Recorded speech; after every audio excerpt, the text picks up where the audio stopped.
శ్రీమాత్రే నమః. అందరికీ నమస్కారం అండి. 23 జనవరి 2026 అంటే ఆ రోజు శుక్రవారం పడ్డదండి. శుక్రవారం అంటే 23వ తారీఖున.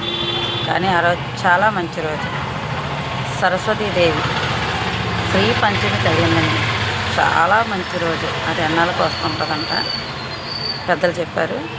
ఆ రోజున పిల్లలు చదువుకున్న బుక్స్, కొత్త బుక్స్, పాత బుక్స్, పెన్నులు ఇవన్నీ ఆ తల్లి పాదాల దగ్గర పెట్టి ఆ తల్లికి చక్కటి పూజ చేసుకోండి.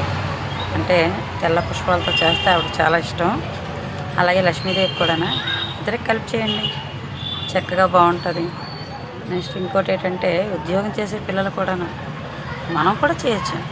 ఆ తల్లికి చక్కగా పూజ చేసి నైవేద్యం పరవన్నం కానీ, తెల్లటి బెల్లం కానీ, పెరుగు కానీ, పాలు కానీ ఆమెకి ఇష్టం. అందులోని విశిష్టమైనది తేనండి. అది కూడా చాలా ఇష్టం. కానీ రేపు ఈ అన్ని నైవేద్యాల్లో ఎట్టకపోయినా మీకు తోచింది పెట్టి, కానీ తేనె కంపల్సరిగా తేనె నైవేద్యంగా పెట్టి, పెన్నులు పుస్తకాలు పెట్టి తల్లికి చక్కటి మంచి పూజ చేసి, ఆ పూజ చేసిన తర్వాత అమ్మకు పెట్టే నైవేద్యం ప్రసాదంగా ప్రతి ఒక్కరు స్వీకరించాలి. పిల్లలందరూ తేనె కంపల్సరిగా, తేనె ఆ పూజలో కంపల్సరిగా తేనె ప్రతి ఒక్కరు కూడా ప్రసాదంగా తీసుకోండి.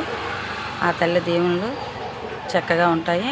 విద్యలో కానీ, బుద్ధిలో కానీ, ఉద్యోగంలో కానీ, అష్టైశ్వర్యంలో కానీ, ఎందులో కూడానైనా ఆమె అనుగ్రహం మనపై ఉంటుంది. అన్నీ కూడా ప్రసాదిస్తుంది. అది మనస్ఫూర్తిగా ఆమెను కోరుకుంటే కంపల్సరిగా అమ్మ అనుగ్రహం మనపై ఉంటుంది. ఏదో ఇంతలో అంటే నాకు తెలిసిన దాంట్లో నేను చెప్పాను. మీరందరూ కూడా రేపు అంటే శ్రీ పంచమి అంటే వసంత పంచమి అంటారు. లక్ష్మీదేవికి సరస్వతికి ఇద్దరికి ఇష్టమైన రోజు. ఇద్దరు తల్లికి చేసుకోండి, అందరికీ చేయండి, అంతా బాగుంటుంది. కానీ పెన్నుల పుస్తకాలు పెట్టి ఆ పిల్లల ప్రసాదంగా మళ్ళీ వాళ్ళు తీసుకుంటే చక్కగా విద్యలో కానీ, ఉద్యోగంలో కానీ, మన ఆరోగ్యాల్లో కానీ అన్నీ కూడా బాగుంటాయి. ఏమైనా తప్పులు ఉంటే క్షమించండి.